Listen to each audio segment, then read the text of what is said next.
Hi hello అందరికీ నమస్కారం. నేను మీ తీన్మార్ మల్లన్న అభిమానిని.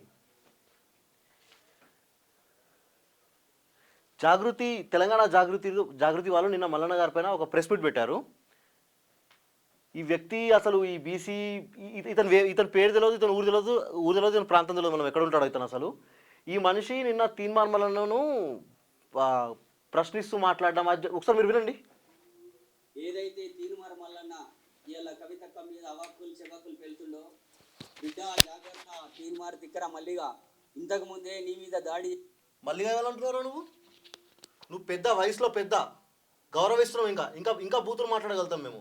మల్లిగా ఒక ఎమ్మెల్సీ మర్యాద ఇచ్చి మాట్లాడడం నేర్చుకో. గంగిరెద్దులో వెరినావు కదా, 50-60 ఏళ్ళు వచ్చినాయి కదా. చేసినాం బిడ్డ, భౌతికంగా దాడి చేసినాం, త్రుడిలో తప్పించుకొని ప్రాణం ఇక నుంచి కవితక్క వీడంటాడు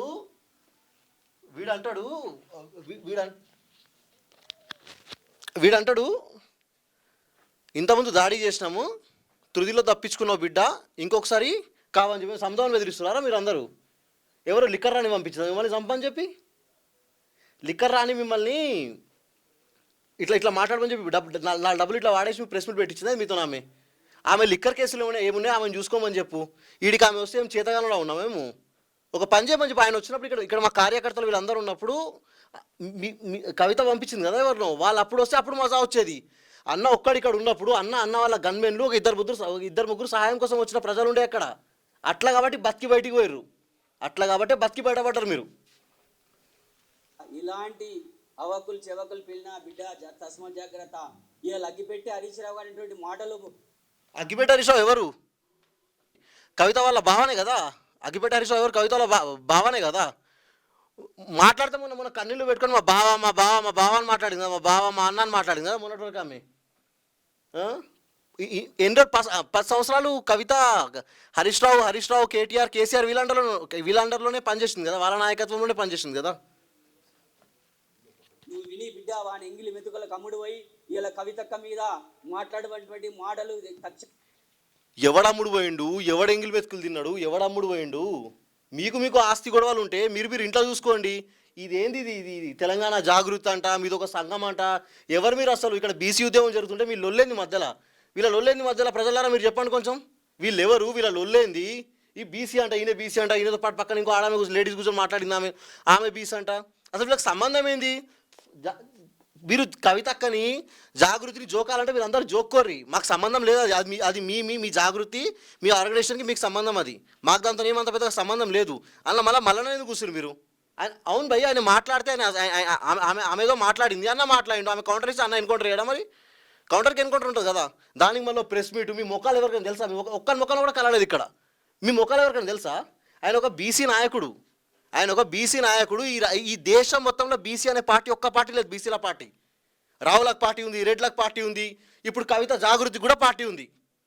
మాకు ఏడుంది పార్టీ? బీసీలకు పార్టీ ఎక్కడుంది? లేదు కదా పార్టీ. దేశంలో మొట్టమొదటిసారి పెట్టిన పార్టీ బీసీ పార్టీ, తెలంగాణ రాజ్యాధికార పార్టీ.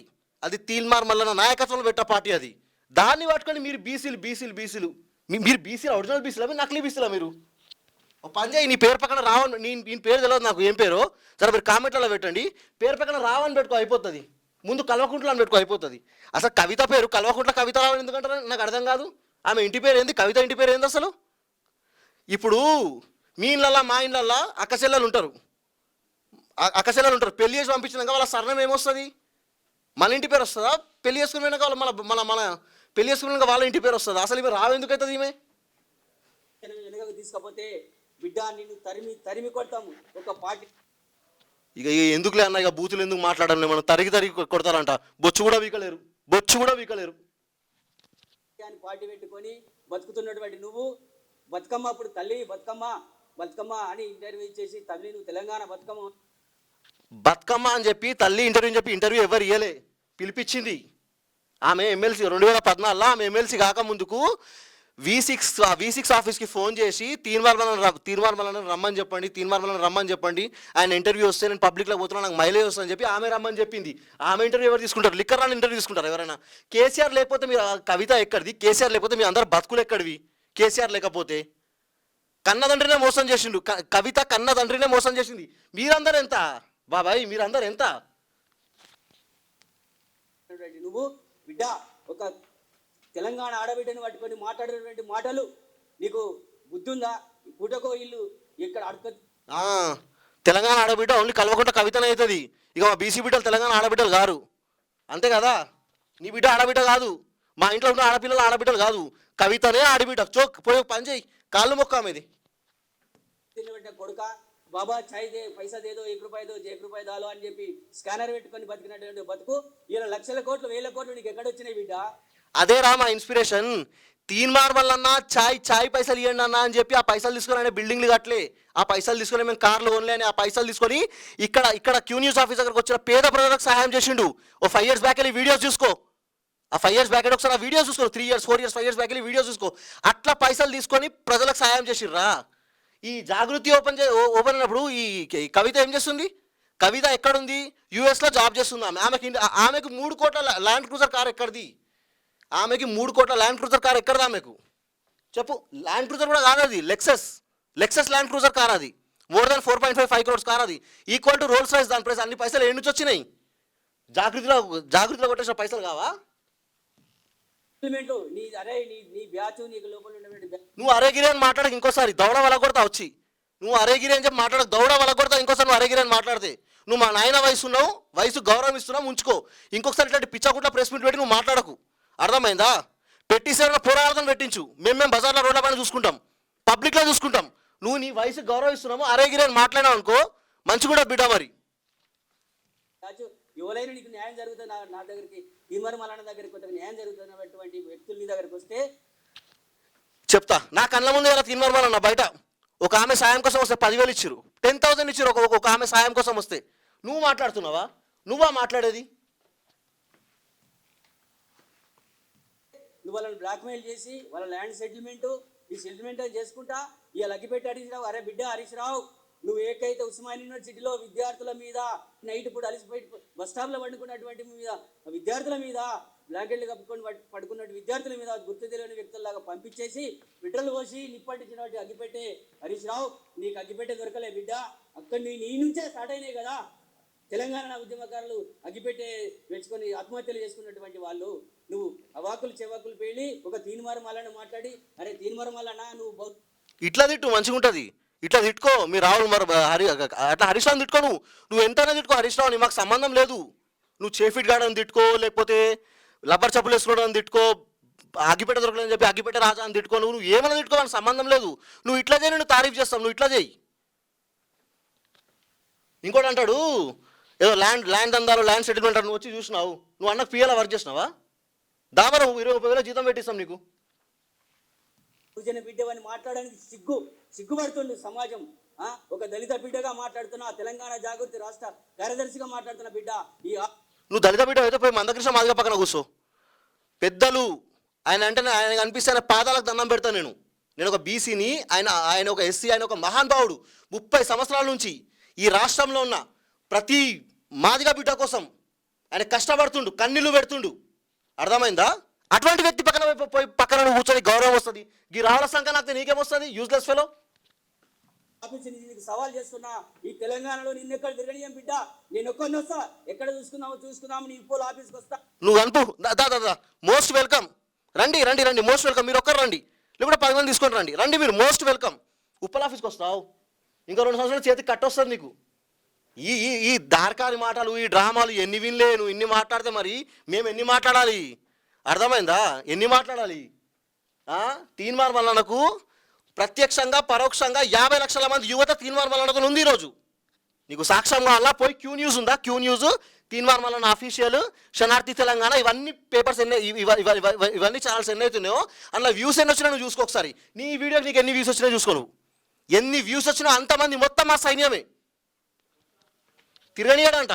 వస్తాం, కొన్ని రోజులకు ప్రజల్లోకి వస్తున్నాం, పుష్కలంగా మొత్తం ప్రజల్లోకి వస్తున్నాం, అప్పుడు చూసుకుందాం. నువ్వు ఎంతమందిని నీ గుండాన్ని ముడి పెట్టుకొస్తావు? నేను ఒక దళిత బిడ్డను ఒక్కటే వస్తా బిడ్డ. అరే ఏ కులం? నువ్వు దళిత బిడ్డ కాదు, నువ్వు రావు బిడ్డవు. నువ్వు కోల్పోయినావు సమాజంలో. నువ్వు దళిత బిడ్డవనే ఏమంటారు, సమాజంలో దళిత బిడ్డవనే సింపతిని నువ్వు కోల్పోయినావు. నువ్వు రావు బిడ్డవి. వీడు కనిపిస్తే వీళ్ళు అందరూ రావని విలువండి. ప్రజలారా అందరు చెప్తున్నారు, ఈయన కనిపిస్తే రావని విలువండి. నేను పేరేం పేరో తెలియదు, ఈయన కనిపిస్తే రావని విలువండి. నేను పుట్టినం అనేది ముఖ్యం కాదురా. ఏయ్ పుట్టుకల గురించి మాట్లాడక అర్థమైందా? ఎట్లా పుట్టినావు, నువ్వు ఎట్లా పుట్టినావు, మరి నువ్వు ఎట్లా పుట్టినావు? మీ ఇంట్లో అడుగుపో పో బాబాయ్, నువ్వు ఎట్లా పుట్టినావు, నీ ఇంట్లో ఎట్లా పుట్టిరు? అందరు అట్లనే పుడతారు, నేను కూడా అట్లనే పుట్టినా. చిల్లర మాటలు మాట్లాడక అర్థమైందా? ఎట్లా పుట్టినావు ఎట్లా పుట్టినావు? ఏం బుద్ధి ఉందా? పర్సనాలిటీ కంటే కాదు, బుర్ర పెరగాలి.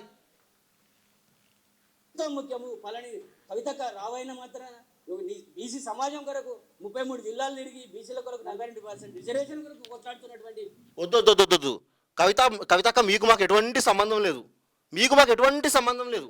మిమ్మల్ని ఇంకా అక్కనే మర్యాదిస్తున్నాం కవితక్క, మిమ్మల్ని ఇంకా అక్కనే మర్యాదిస్తున్నాము. మీరు మా బీసీల గురించి 33 జిల్లాలు తిరగాల్సిన అవసరం లేదు.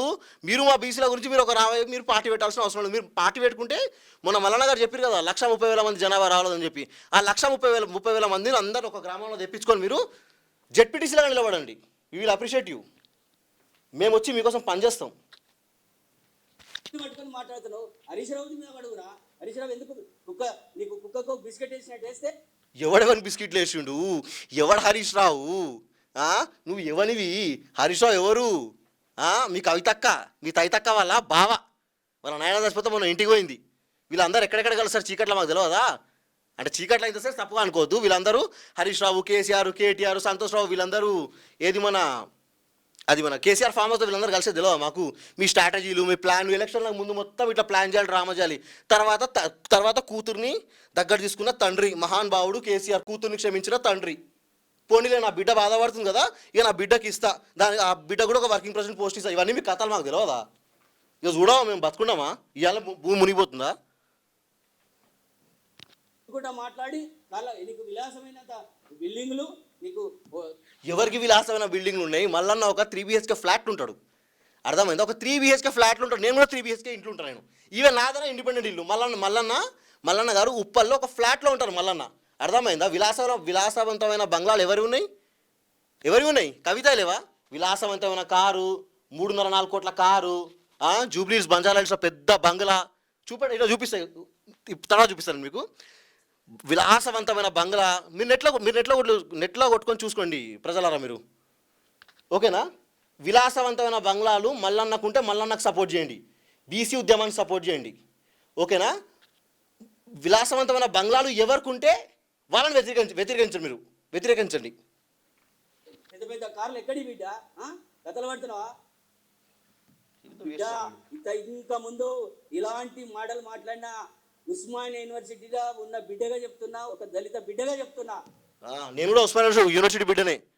నువ్వు ఎప్పుడు 40 ఏళ్ళ ముందు నువ్వు ఉస్మానియా యూనివర్సిటీలో మీది అయిపోయింది కావచ్చు, మీ తరం అయిపోయింది. ఇది మా తరం రాజకీయాలు. ఇవి మీలాంటి పెద్దలు సలహాలు ఇస్తే తీసుకుంటాము, మీలాంటి పెద్దలు మర్యాదగా సలహాలు ఇస్తే తీసుకుంటాము. ఇట్లా పిచ్చకుంట్ల మాటలు, రండా మాటలు మాట్లాడితే ఎవరు తీసుకోరు బాబాయ్, అర్థమైందా? ఇట్లాంటి మాటలు మాట్లాడకు. మాది ఉస్మానియా యూనివర్సిటీయే, ఓకే? మళ్ళీ ఈసారి మాట్లాడితే బిడ్డ నేను ఏడికైనా రాడి, నెక్కొని రమ్మన్నా కూడా వస్తా, చూసుకుందాం నీ అనుచరులతో. ఉప్పల్ చౌరస్తాకు దా, మోస్ట్ వెల్కమ్. ఉప్పల్కి ఎవరు రావచ్చు? ఉప్పల్ చౌరస్తా దగ్గరికి వస్తావో, నువ్వు ఒక్కడికి వస్తావో, ఉస్మానియాకి వస్తావో, నీ ఉప్పల్ ఆఫీస్ ముందు. మల్లన్న ఒక్కడు ఎందుకు వస్తాడు? మల్లన్న వెనుక లక్షల మంది జనాలు వస్తారు. ఇప్పుడిప్పుడే కదా 120 రోజులు పార్టీ స్టార్ట్ అయ్యి, బీసీ పార్టీ స్టార్ట్ అయిపోయి. ఈ రాష్ట్రంలో ఉన్న బీసీల కోసం మల్లన్న పార్టీ పెడితే ఏంది రోత మొత్తం? ఇది ఏంది ప్రజలరా ఈ రోత? వీళ్ళు ఏంది? వీళ్ళ బాధ ఏంది? వీళ్ళు ఎక్కడోళ్ళు? వీళ్ళ ముఖాలు చూసినామా ఎన్నడైనా మనము? మల్లన్న పార్టీ పెట్టి 42% రిజర్వేషన్, 162% మంది మన బీసీ బిడ్డలు ఉన్నారు. BCA, BCB, BCC, BCD, BCA ఈ బిడ్డలు ఉన్నారు, ఓకేనా? అది కాకుండా మైనార్టీలో ఒక 10-12% మైనార్టీలు ఉన్నారు, ఓకే? ఇంకొక 10-12% ఎస్టీలు ఉన్నారు, 10-15% మన ఎస్సీలు ఉన్నారు. మొత్తం కలిపితే ఎంత? 93% జనాభా మొత్తము. ఈ 93% జనాభా ఎంబడి ఉంటావా నువ్వు? లేకపోతే ఇక 3%, 2% ఉన్న సోకాలు రావులు ఓసీలు ఎంబడి ఉంటావా నువ్వు? ఇక నువ్వే ఆలోచించుకో మొత్తం. తిరగలేడంటే ఇక ఏలు చూడు ఇట్లా బాబాసాహెబ్ అంబేద్కర్ లాగా. ఏలేంది అది?